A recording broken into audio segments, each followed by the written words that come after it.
Pues hoy, mientras recojo este desastre, os voy a seguir contando cómo he llegado a ese extremo al que he llegado para intentar entenderlo yo.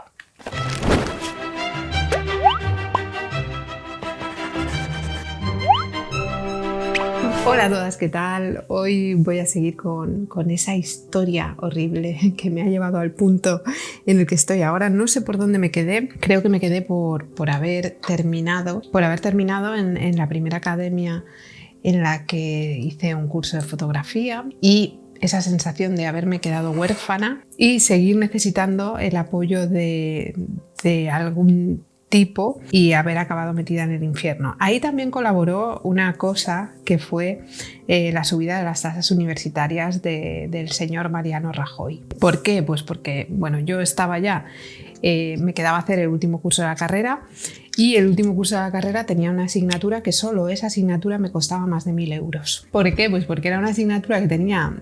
Las asignaturas de Bellas Artes son caras, son caras, tienen muchos créditos o tenían muchos créditos las de la licenciatura, porque creo que eran, no recuerdo si eran 15 o 18 créditos. No, eran 18 créditos, 3-4 horas. 2 días a la semana, 4 creo que era, 4 horas. Estabas prácticamente toda la tarde con la misma asignatura. Prácticamente no, toda la tarde.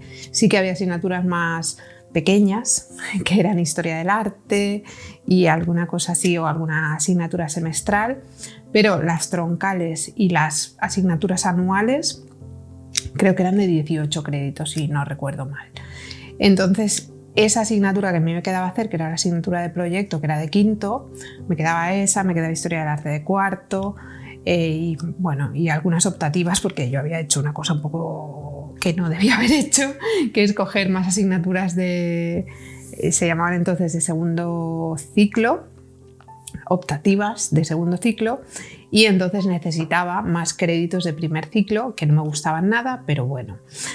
Y entonces yo tenía créditos de sobra de segundo ciclo que me los iban a pasar como libre elección. Y bueno, supongo que no estaréis entendiendo nada, porque el sistema ahora es totalmente distinto y la que no lo entiende soy yo. Pero bueno, entonces sí, yo tenía asignaturas de sobra que te pasaban como asignaturas que se llamaban libre elección, que eran cosas que tú podías hacer en otras carreras.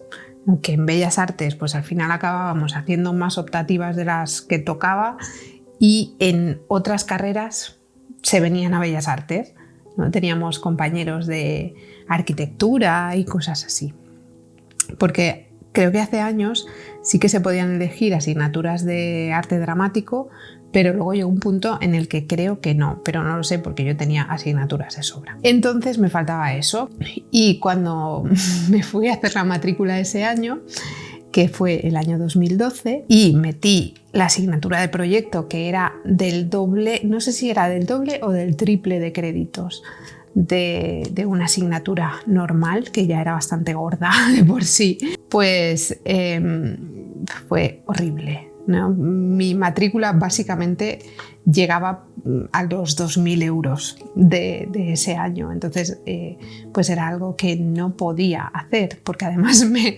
cuando metí todas las asignaturas en el carrito, iba a decir, bueno, sí, básicamente era un carrito, y al ir a terminar la matrícula y decirme el precio y yo no saber si iba a optar o no iba a optar a beca, porque como siempre arrastraba la puñetera escultura. No, ahí la que arrastraba era la de segundo, la de primero ya me la había quitado de encima el año anterior. Entonces el carrito dijo, son 2.000 euros y lo puedes pagar en 2 cómodos plazos. Dije, ¿2 cómodos plazos para quién? O sea, yo en aquel momento tenía un trabajo a media jornada de mierda en el que cobraba 450 euros o algo así, y...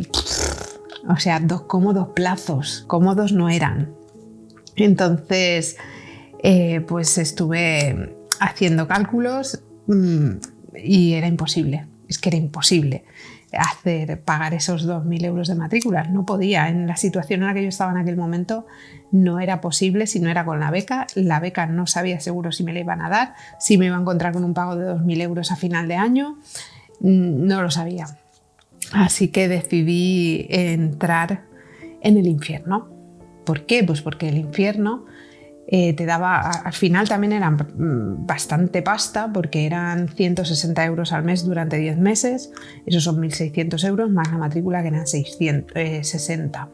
Entonces prácticamente 1.700 euros, pero te permitían pagarlo mes a mes. Al final hubiera sido además un desastre porque en 2013 se aprobó la reforma laboral y yo sabía que en cuanto se aprobara la reforma laboral yo me iba a la calle porque mi jefa estaba deseando quitarme de en medio porque era la única persona en la empresa que trabajaba las horas por las que estaba contratada y que se negaba a hacer trabajo en negro o lo que ella quería, que era disminuirme las horas en el contrato para que cuando me echara ni tuviera paro ni tuviera nada y entonces pagarme el resto en negro. Sí, yo se ve que soy como un imán de jefes pirata, cabrones, o es que todos los empresarios lo son, no lo sé. Os dejo eso a vuestra elección. Sabía que en cuanto entrase la reforma laboral me iba a la calle. Y me iba a la calle con un supuesto despido objetivo que denuncié y que no fue objetivo, fue improcedente. Pero bueno, eso tardó también pues un año o así en salir y hubiera sido un desastre si yo me llego a matricular en Bellas Artes porque no lo hubiera podido pagar. O sea, ya en condiciones normales de que no me hubiera despedido, creo que no lo hubiera podido pagar, pero pues con el despido y con todo y que me pagó una mierda por el despido porque según ella era objetivo y luego me tuvo que pagar el resto, pero un año y pico después hubiera sido un desastre. Entonces pues acabé en el infierno. Hubo una cosa que ya en principio me mosqueó y es que el primer día éramos en clase 15 personas con la presentación. Bueno, él llega allí, el que luego fue mi señor jefe, llega allí, lo presenta todo, aquí somos todos doctores y porque formamos personas, porque bla bla bla bla. Bueno, el rollito lo suelta siempre, siempre es el mismo. Y es mentira, obviamente. Pero bueno, te suelta el rollo. Yo venía de Bellas Artes, yo venía con mucho interés en seguir aprendiendo fotografía, venía de la otra escuela de fotografía también. De esas 15 personas, al día siguiente éramos 6. Dices, ¿dónde están las otras 9? Nunca volvieron. Y eso ya mosquea un poco, ¿no? Que haya gente que se ha presentado diciendo yo es que quiero hacer fotografía de producto, yo es que quiero hacer fotografía de moda, yo es que quiero hacer no sé qué, no sé cuántos, y que al día siguiente no aparezca. Eso debería hacer saltar las alarmas. Supongo que hay gente que le ve el plumero a otros mucho más rápido que otras personas y, en fin, la verdad es que fueron los inteligentes. Pero yo me quedé, mis compañeros se quedaron. De mi curso primero, pues eso, quedamos 6. Luego se añadió alguien que venía de otro turno, porque de hecho me metieron directamente en el turno de las 7:30 cuando yo quería el de las 5:30 y no me dieron opción a cambiar porque bueno, era de 7:30 a 9:30, era un turno bastante coñazo, ¿no? Especialmente cuando pues, tú te tienes que desplazar en coche hasta allí. Pero, en fin, porque yo pretendía matricularme en el de las 5:30 porque por la mañana trabajaba y a las 7:30 ser libre, irme a mi casa y poder hacer mis cosas, pero no. Pues eso, yo llegaba del trabajo, comía, perdía un poco el tiempo y a las 7:30 me iba para allá. Que no tenía ninguna necesidad, pero me metieron en el turno que me metieron, pues bueno, lo acepté y seguí adelante. Y de hecho en aquel momento se hacían los 4 turnos. Que para el profesor menuda tortura, eso lo he sabido después. Y a ver, había profesores con los que muy bien, la profesora de historia muy bien, estoy hablando de primero, tuve 2 profesoras diferentes de historia en primero y en segundo. La profesora de historia me gustaba mucho y la profesora de Photoshop también. Y luego estaban las otras asignaturas, que bueno, como yo ya sabía cómo manejar la cámara, lo que era el diafragma, lo que era la profundidad de campo, etcétera, etcétera, no tenía demasiado problema, aunque sí que veía que la cosa era un poco ortopédica, ¿no? Ortopédica y un poquito carca. Me parece bien que te enseñen las bases de la fotografía analógica, pero actualmente tampoco lo veo necesario. O sea, me parecería como una cosa accesoria, porque ahora todo el mundo trabaja en digital. Que sí, que está muy bien saber el origen y tal y cual, pero al final es un poco pérdida de tiempo que a lo mejor a mí no me interesa meterme al laboratorio a revelar. De hecho, no me interesaba nada meterme al laboratorio a revelar y lo odiaba profundamente. Está bien tener una clase, como por ejemplo teníamos en Bellas Artes, tuvimos 3-4 clases de laboratorio y ya está, lo has hecho, punto. No es necesario volver ahí. Y a quien le guste, pues que siga adelante o que coja un curso extra de laboratorio. Me parece perfecto, pero cuando todo el mundo fotográfico funciona en digital, no veo necesidad de hacer laboratorio, por mucho que luego te vendan la moto de oh sí, porque tú te puedes diferenciar haciendo fotos de boda en película. Pues vale, o sea, si le dices a unos novios te voy a cobrar 3.000 euros porque te lo voy a hacer en película, pues a lo mejor te dicen, mira, vete por ahí. Y además, ¿qué aporta hacerlo en película que no puede aportar hacerlo en digital? Es que no sé, no tiene mucho sentido. Que sí, que está muy bien saber trabajar en película, pero ¿lo vas a hacer? Pues a lo mejor no. Entonces, pues eso, sí que eso me parecía un poquito carca, un poquito ortopédico y un poquito anticuado. Pero bueno, lo hice las pruebas en el laboratorio.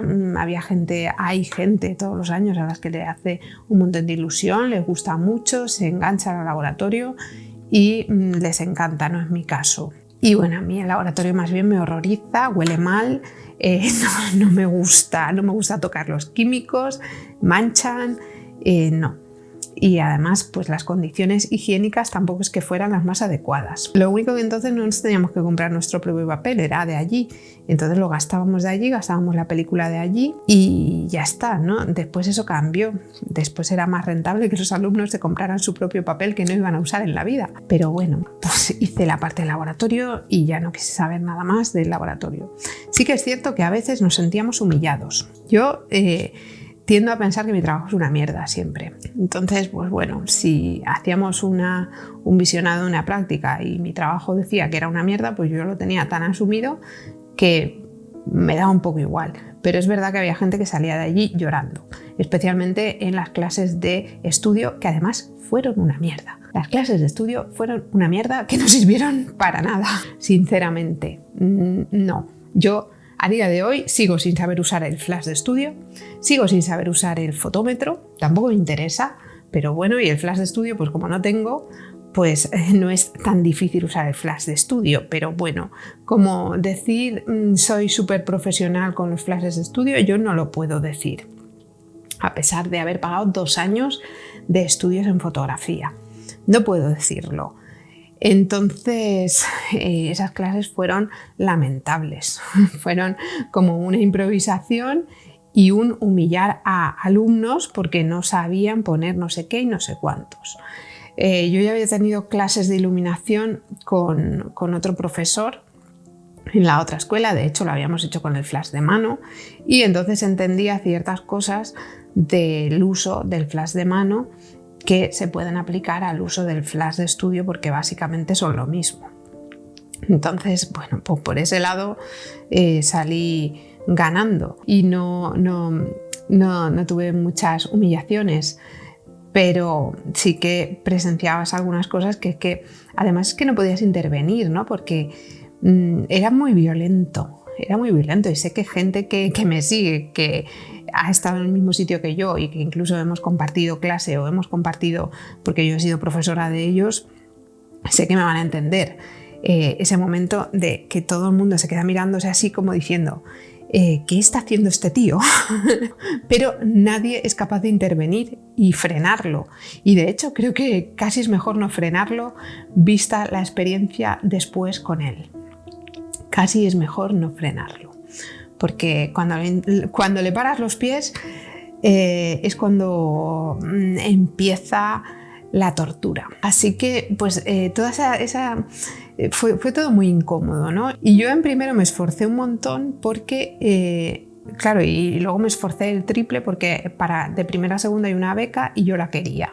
Yo la quería y entonces tenía que sacar la mejor nota, tenía que demostrar que era la mejor haciéndolo todo, tenía que hacer los mejores exámenes, los mejores trabajos y todo lo mejor porque yo quería esa beca. No es que la quisiera, es que necesitaba esa beca porque yo no sabía si al año siguiente me iba a poder pagar el curso. Entonces, pues puse toda la carne en el asador, me esforcé un montón en todas las prácticas, me esforcé un montón en todos los trabajos, en los exámenes, etc. Tuve una mala experiencia en el examen de una de las asignaturas que daba este señor, porque me da el examen y me dice: has hecho un examen perfecto. Y veo la nota y digo: ¿y por qué tengo un 8? Me dice: porque no has aportado nada propio. Y ya es que aquí no ponía que hubiera que aportar nada propio, y además algo propio habré aportado cuando llevo 4 años en Bellas Artes, he hecho historia del arte y no me has enseñado nada nuevo. O sea, no sé, no me acuerdo, era una de las preguntas era sobre el Renacimiento y no sé qué más. Porque entonces había 2 preguntas, últimamente solo había una y además los 10 los repartía como si fueran gratis. Porque se ve que la gente sí que aportaba cosas propias, yo no. En fin, y eso, ¿no? No has aportado nada propio. Y me pone un 8. ¿Por qué? Yo creo que el objetivo era bajarme la nota porque sabía que yo iba por la beca. Lo que pasa es que no le salió bien porque en total, en todo, tuve un 9,75. Entonces era difícil bajarme esa nota. Pero bueno, y sabiendo luego cómo daba las becas, pues no sé, tuve suerte de que al final en segundo me la diera, sinceramente. Pero aún así, aunque en segundo me dio la beca, yo tardó como un mes y pico en dar la beca. Yo había pagado la matrícula, 60 euros, había pagado el primer mes porque ya me sentía mal no pagando el primer mes, que eran 160 euros, o sea 220 euros, que nunca me devolvió. Nunca me los devolvió, tampoco los pedí, pero no pensé que hubiera que pedirlos. Y dije, bueno, a lo mejor es normal, ¿no? Como me ha dado la beca y yo ya he pagado, igual esto no me lo devuelve. Y además que soy muy imbécil, ¿no? Cuando alguien me pide dinero o le dejo dinero a alguien, que normalmente es porque me lo pide, no porque yo vaya por ahí dejando dinero así por el morro. Pero yo no sé decir que no y luego no sé recuperarlo, porque soy gilipollas.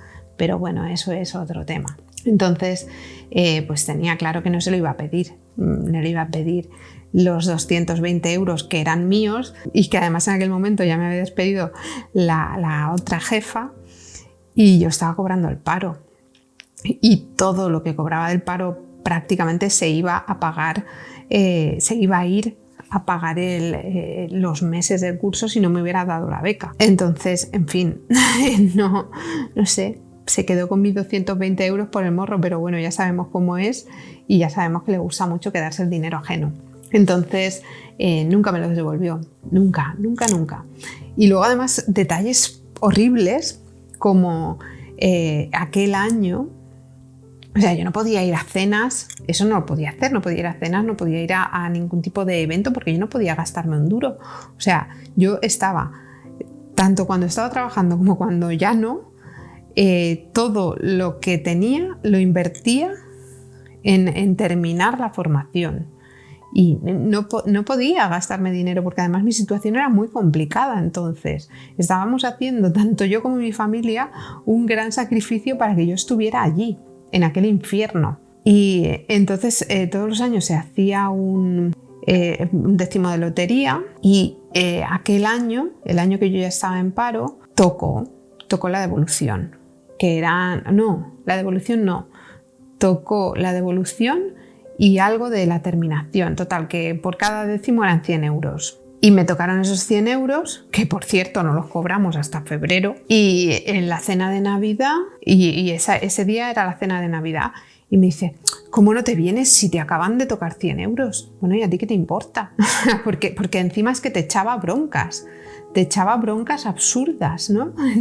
¿Cómo no te vienes porque te acaban de tocar 100 euros? Pero vamos a ver, primero, no me has pagado aún los 100 euros, segundo, esos 100 euros me vienen muy bien para a lo mejor comprar cosas en Navidad, si es que me los hubiera pagado en Navidad, porque no lo hizo, y es que tú no eres nadie para decidir sobre el dinero de los demás y sobre lo que hacen los demás. Pero él sí que era mucho de meterse así en la vida de la gente. Y de hecho luego he sufrido eso ya a niveles extremos. O por ejemplo pues en primero, que no me conocía de nada, y en primero pues yo había comprado un viaje en agosto, había comprado un viaje para Londres para ver a una actriz que se iba ya de Wicked, Y me iba con mi hermano a finales de octubre, ¿no? Antes de saber que no me iba a poder matricular en la universidad, que iba a estar haciendo esto. Y bueno, justamente esa semana era la semana cultural. La bronca que me echó cuando volví porque no había ido a la semana cultural es como, pero ¿tú de qué vas? Que no me conoces de nada. Que yo no tengo ninguna obligación de venir a los eventos de mierda que organizas. Yo tengo obligación de venir a las clases y ni eso, porque lo estoy pagando yo y como si no quiero venir, ¿sabes? Como si quiero tirar el dinero, que de hecho lo estás tirando en tu escuela y no aparecer. Soy adulta y no necesito a nadie que me dé ningún tipo de lección ni que me diga gilipolleces. Entonces aquello me sentó bastante mal, ¿no? El comerme una bronca porque no había ido a los eventos de la Semana Cultural. Pero estoy viniendo a todas las clases, no entiendo nada. Y luego la Semana Cultural del año siguiente me encasquetaron trabajo por el morro porque yo no quería hacer nada en la Semana Cultural, sinceramente. Yo no estaba integrada en la escuela, yo estaba integrada con mis compañeros y poco más, y con algunos profesores concretos, pero no con la escuela en sí. No me sentía integrada allí y bueno, esto que lo haga ella, que seguro que es apañada, ¿no? Y así me ha ido también, teniendo que hacer diseño web, no sé qué, en fin. Pero bueno, y todo eso encima, lo peor es que lo estoy viendo ahora. Claro, la memoria se modifica conforme va pasando tu vida, tus acontecimientos, y cómo te das cuenta de lo que has vivido y cómo vas viendo la realidad después de vivir según qué cosas.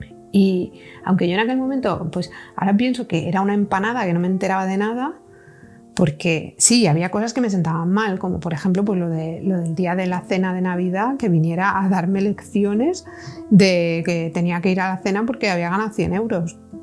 Bueno, pero es que los 100 euros, o sea, los puedo invertir en gastármelos en una cena o no, o en otras cosas que me hacen más falta. No sé, o la bronca por la semana cultural, o a final de curso. O sea, estaba primero, segundo y luego estaba el máster. Y yo desde primero ya había dicho que tenía muy claro que quería hacer el máster, pero claro, mis circunstancias cambiaron sustancialmente desde que me matriculé en primero hasta que terminé segundo. Y era imposible hacer el máster.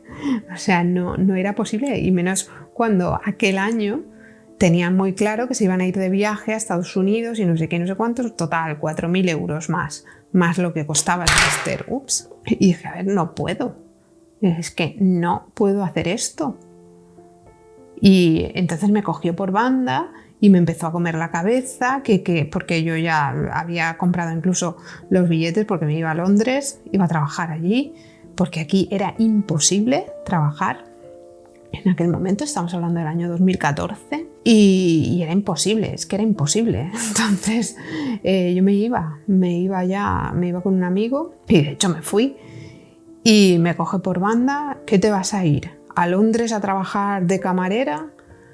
Es mejor que te quedes aquí mirando por tu futuro, no sé, o sea, así como preocupándose, cuando tú sabes que en realidad no se preocupa una mierda de los alumnos, que lo único que le preocupa es el dinero que te vas a dejar allí y que él se va a poder gastar. Y viene a comerme la oreja, porque es que además esa conversación la he presenciado con otros alumnos. Y es exactamente lo mismo, ¿no? El tratar de manipularte, el tratar de hacerte sentir culpable de que no te estás preocupando por tu futuro, de que no le estás poniendo suficiente empeño. O sea, déjame en paz. ¿No? Como si él supiera más de la vida de nadie, ¿no? Cuando es el primero que es un parásito que vive de los demás. Y aquello me sentó muy mal. Aquello me sentó... No me gustó. No me gustó nada el que me intentara comer la cabeza para que hiciera el máster, el que me pusiera, o sea, sobre todo el ejemplo de ¿qué vas a hacer? ¿Te vas a querer dedicar toda la vida a ser camarera? Pero ¿tú qué sabes de mi vida? ¿Tú qué sabes de mi vida? ¿Tú qué sabes de mis necesidades? ¿Tú qué sabes de cómo está mi familia? ¿De cómo está mi situación y de lo que necesito o no necesito hacer? Es que... O sea, esa forma que tenía de meterse en la vida de los alumnos que habían llegado hasta segundo nunca me gustó. Nunca, porque te hacía sentir incómodo, porque te hacía sentir como si fuera él la ONG que venía a salvarte, y no era así. Entonces, a mí siempre me provocó mucho rechazo, y de hecho cuando me llamó para ofrecerme trabajar allí, después de yo haber vuelto de Londres, haber hecho el máster, en fin, tuve algunas dudas, porque no sabía si iba a poder soportarlo durante 8 horas al día, 5 días a la semana. No lo sabía, porque es una persona con la que siempre había una barrera, y sabes que hay algo que no está bien y no sabes exactamente lo que es. Y entonces yo, cuando tengo esa sensación, tiendo a echarme a mí la culpa, a pensar que soy muy exagerada, a pensar que bueno, que cada uno es como es y que al final hay que respetarlo. Cuando tienes ese tipo de sensación tienes que hacer caso, pero claro, ¿qué pasa? Que también tú necesitas trabajar, y si el trabajo resulta que te lo pagan, pues dentro del momento en el que yo empecé a trabajar allí, que el salario mínimo estaba en 700 euros más o menos, y yo iba a cobrar 1000, pues era como, vale. Claro, luego cuando el salario mínimo subió casi a los 1000, a mí no me subieron el sueldo.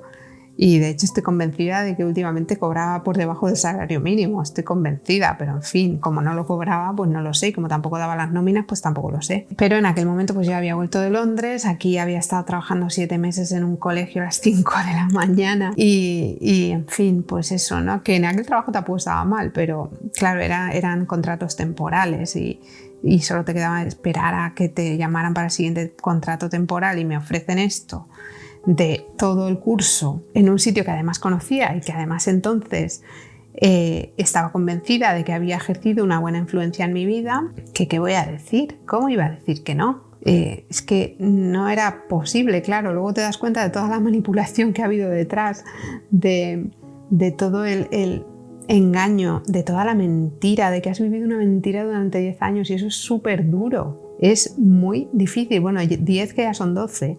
El empezar a mirar todo lo que ha pasado desde otra perspectiva es muy difícil, ¿no? Y el pensar cómo nunca nadie le ha parado los pies a este señor, es que es increíble, vamos, nunca incluida yo. O sea, cuando tú ves ese trato, ¿por qué no intervienes? Es muy difícil intervenir, aunque veas ese trato. Y claro, cuando ese trato lo tiene hacia ti, pues obviamente tampoco interviene nadie, pero sí que sigues viendo esas caras, ¿no? Esas caras de ¿qué está pasando aquí? No me atrevo a hablar, me siento incómodo, quiero huir de este sitio. Los 2 años que estudié allí, yo en principio pensaba que todo muy bien, y de hecho volví a hacer el máster. Sí que hubo una cosa a final de curso que no me gustó nada, y fue la nota que pusieron a mi trabajo final, y sobre todo no me gustó porque otros profesores vinieron a decirme: tu trabajo era el mejor del curso y no merecías la nota que te ha puesto. Y aquello me molestó también, porque yo había conseguido la beca, yo me había esforzado un montón durante todo el curso, porque además soy gilipollas, ¿no? Yo pensaba que esa beca me la tenía que merecer, y entonces trabajaba el doble de lo que se me exigía, y hacía el doble de lo que... porque soy imbécil. Entonces yo estoy segura de que todo eso se fue quedando en su archivador de: mira, esta es gilipollas, esta la podemos explotar de alguna manera, como evidentemente hizo después, ¿no? Entonces, claro, siempre he dicho que soy una de las pocas personas que conozco que cuando me daban una matrícula en la carrera iba a protestarle al profesor y a preguntarle por qué narices me había dado la matrícula a mí si no me la merecía. ¿Por qué? Pues mira, no lo sé. Y de hecho hubo una asignatura que me pusieron un 10, es matrícula, si el profesor quiere, y no me puso matrícula. Y no le puso matrícula a nadie, pero a mí sí que me puso un 10. Y claro, la matrícula mola porque te hacen, al año siguiente te descuentan una asignatura, ¿no? El precio de esa asignatura te lo descuentan. Entonces yo no sé por qué iba a protestar, porque soy gilipollas. Entonces ese año yo no sé por qué aquel profesor no dio ninguna matrícula. No sé si fue porque hubo un poco de pique también en la clase, la gente me tenía mucha manía, pero el caso es que él me dio el 10. Él me dio el 10, pero no me dio la matrícula. Y en vez de ir a protestar como hubiera hecho cualquier persona normal porque me hubiera ahorrado una asignatura al año siguiente, pues me quedé súper contenta porque dije, no me ha dado la matrícula, eso está bien, tuviera el 10. Y yo creo que si hubiera ido a protestar me hubiera dado la matrícula.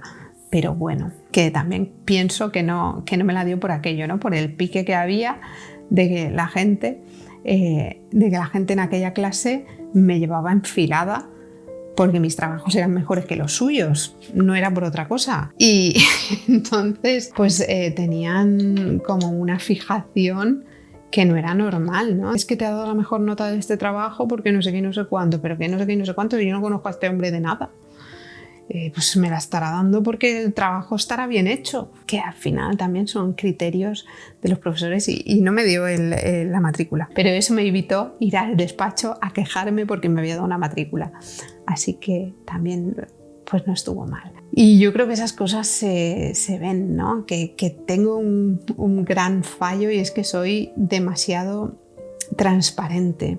Y cuando te cruzas con perfiles como los de este cabrón, pues enseguida te ven el plumero, ¿no? A mí me cuesta mucho verle el plumero a los que son como él, porque yo no concibo que una persona sea mala por naturaleza, y este tío es mala persona, es muy mala persona, va solamente a su propio beneficio y utiliza a las personas como si fuéramos juguetes. Es como, no sé cómo explicarlo, pero es como estos me interesan porque tienen contactos, estos me interesan porque tienen pasta, estos me interesan porque son gilipollas y hacen cosas gratis. Se va moviendo así, ¿no? Solo por el propio interés, por ver lo que le puede sacar a cada uno. Es una sanguijuela, es un parásito, y te ve. Es que te lo ve, ¿no? Y es un problema pues ser así de transparente con gente como esa en el mundo. Pero a mí me cuesta entender que exista gente como esa en el mundo. Entonces, cuando ves cosas que no te encajan, no como aquel vente a la cena de Navidad que has ganado 100 euros, dices, es que no, ¿soy yo? ¿Soy yo que estoy exagerando? ¿O de qué va? ¿De qué va? ¿Por qué está intentando decidir sobre mi dinero y sobre mi situación personal, y me está intentando obligar a ir a un sitio y encima haciéndome sentir mal y bicho raro porque no voy? Y bueno, la verdad es que visto en perspectiva, visto con los años y visto después de la experiencia vivida con este tío, creo que yo tenía idealizada la escuela, que la escuela no era para nada lo que yo creía. Obviamente él no contribuyó. Si hubiera sido solo él, yo no hubiera seguido el segundo, no hubiera seguido nada, no hubiera seguido allí. Es que no puedes, ¿no? Yo seguí allí por el resto de profesores, no por él. Y de hecho muchas veces pasa, ¿no? Muchas veces los alumnos nos lo decían, ¿no? Es que hemos seguido en segundo por vosotros, no por él. Si hubiera sido por él, nos hubiéramos ido. Y eso lo ve cualquiera. Entonces, por mi propia experiencia, lo mismo, ¿no? Yo seguí por los demás y no por él, y la experiencia fue buena por los demás y no por él, porque los demás son siempre los que tapan sus carencias, y él es una persona que es inaguantable, se le ve muy fácil la patita, se le ve muy fácil que es mala persona. Pero dices, ¿tiene un carácter de mierda o es mala persona? Entonces los que asumen más rápido que otros que es mala persona y se van y se alejan, hacen bien. Pero el resto, que estás ahí diciendo, estoy viendo algo que no sé qué es, que no sé identificar, que no puedo, o sea, es que de verdad no, es muy difícil pensar que existe gente como esa en el mundo. Es muy difícil, porque es que no se puede ser peor persona, no se puede ser peor persona. el que siempre toda la culpa recaiga sobre ti, porque tú no has querido hacer no sé qué, porque tú no has querido hacer no sé cuántos, porque... Pero, o sea, ¿por qué? No sé.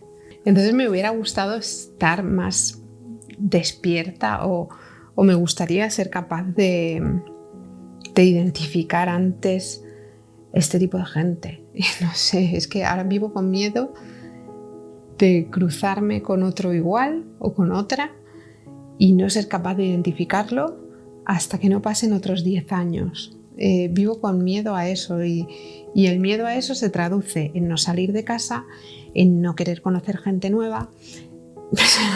Sí, es así. Y no sé cuánto voy a tardar en superar esto, porque la decepción ha sido terriblemente grande, porque todavía no he salido de ahí. Todavía estoy ahí luchando contra que esto se acabe, que pague de una vez, que me deje en paz y poder recuperar mi vida, que admita lo que ha hecho, que no lo va a admitir porque o sea, él cree que no ha hecho nada, él cree que tiene derecho a hacer lo que hace, igual que cree que tiene derecho a decidir sobre tu vida, sobre si vas a una cena o no vas, o sobre si te matriculas en un máster o no te matriculas porque eres tú quien sabe lo que pasa en tu vida y no él, pero él se cree que sabe más que nadie, que está por encima de nadie y que debe dar lecciones a todo el mundo. Consejos vendo y para mí no tengo. Es lo que se debería aplicar este señor. Entonces, yo ahora mismo, no sé, es que tengo la cabeza que necesito poner muchas cosas en su sitio. O sea, veis que no estoy prácticamente por el canal, no tengo ideas, estoy totalmente bloqueada porque no. ¿Cómo se asimila el haber vivido una mentira durante 10 años? ¿Cómo se asimila? Es que no lo sé, es que no lo entiendo, no entiendo que alguien pueda mantener una mentira en el tiempo de esa manera y cubrir unas mentiras con otras y no lo entiendo y ser tan injusto. No, es que no lo entiendo. O sea, tú haces daño y no lo admites, es que ni siquiera lo admites, es que te pones de víctima. Es que me resulta inconcebible. No sé si soy muy rara, es que ni siquiera sé ahora mismo quién soy. No lo sé, porque no sé cómo puedo ser tan gilipollas para poder confiar en la gente de esa manera. Y eso me lleva a ahora mismo no confiar en nadie, no querer confiar en nadie, no querer relacionarme con nadie, que nadie me hable. En fin, o sea, todo eso es el daño que me ha hecho a mí el haberme metido en el infierno hace 10 años. 12 ya. Porque llevamos 2 de guerra, batalla legal, que he ganado, por cierto. Batalla legal que he ganado, pero me ha servido de poco a ganar porque no paga. En fin, no sé cómo voy a lidiar con esto, no sé quién soy, no sé, me ha dejado de gustar la fotografía. No puedo coger una cámara, no puedo hacer fotos y la fotografía era como parte de... O sea, llevo haciendo fotografía más de 20 años y ahora no puedo hacer fotos, no puedo. Me produce rechazo el hacer fotos. Y a lo mejor podría, si me comprara una cámara, ¿no? Por eso de que te hace ilusión estrenar cámara nueva y no sé qué, no sé cuántos, pero es que no tengo dinero para nada, para nada. No hay euros ahora mismo. Todos mis euros los tiene ese desgraciado. Es muy difícil y sigo sin entender cómo puede haber personas que hacen tanto daño gratuitamente y simplemente por sacar beneficio para ellos. O sea, yo creo que a él le importa una mierda las consecuencias de sus actos, a menos que tengan consecuencias para él. Le importa una mierda el destrozar la vida de las personas mientras haya podido sacarles la sangre. Le importa una mierda. Y es que me daría igual que cogiera este vídeo y me denunciara. O sea, me da igual.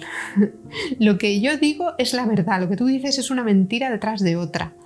Entonces, la verdad solo tiene un camino y ya se ha demostrado una vez. Y se demostrará más veces, hagas lo que hagas. Entonces, no sé, es que creo que este mundo estaría mejor sin ese tipo de personas. ¿Sabéis esa serie que se llama The Leftovers? Era de HBO, no sé si seguirá allí o no seguirá, pero era una serie en la que desaparecía el 5% de la humanidad y todo lo que quedaba en el mundo era la escoria humana.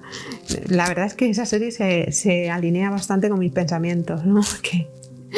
Que si quitáramos toda la escoria humana, quedaríamos el 5% de la humanidad. O sea, sí, es que sí, tiene toda la razón del mundo esa serie. Pero estaría bien que pasara al contrario, ¿no? Que se fuera toda la escoria humana, que desaparecieran de un día para otro y que pudiéramos vivir en este mundo con personas honestas, con personas que dicen la verdad, que no hacen daño a la gente porque sí y que no se aprovechan de las personas y les sacan hasta las ganas de vivir. En serio, porque es que no sé, yo no consigo asimilar. Porque es que no sé, cruzarte con una de estas personas, bueno, personas por llamarle algo, porque vamos, es que no tienen empatía, no tienen nada. Son gente que se aprovecha de los demás en su propio beneficio y que además luego se victimizan como si... No lo sé, no lo entiendo. Aún me pondré a estudiar psicología para entender este tipo de... gentuza. Bueno, pues esos fueron mis 2 primeros años en el infierno. Luego vino el máster. No sé por qué volví realmente. No lo sé. A lo mejor porque tenía eso pendiente, lo quería hacer y quería ver si yo qué sé. A ver, que no me arrepiento de haber hecho el máster porque conocí a muchos profesores que creo que valen mucho la pena. Una vez más. Pero bueno, eso supongo que os lo tengo que contar en el capítulo siguiente porque este ya se ha hecho demasiado largo. En fin, sigo sin entender esto. Y encima pienso que es culpa mía. Encima pienso que es culpa mía porque soy imbécil. Porque no sé poner límites y porque como narices puedo dejar que las cosas lleguen a esos extremos. Como narices. No lo sé. Me costó mucho asumir que el haber tenido una relación con un maltratador no había sido culpa mía. O sea, que no me había dejado maltratar, sino que no tenía herramientas para defenderme. Me costó mucho asumirlo. Y creo que ahora tengo herramientas para defenderme dentro de una relación de pareja, pero no las tengo dentro de una relación laboral. Cuando lo vivido es bastante similar, pero como os dije una vez, no tiene nombre y debe tener nombre. Se le debe poner nombre a esto, porque si no le pones nombre no te puedes defender. Entonces, bueno, pues nada, lo voy a dejar aquí porque ya no sé de lo que estoy hablando, porque no he recogido nada y todavía toca limpiar el estudio y os contaré lo del máster, os lo contaré en el próximo vídeo. Hasta luego.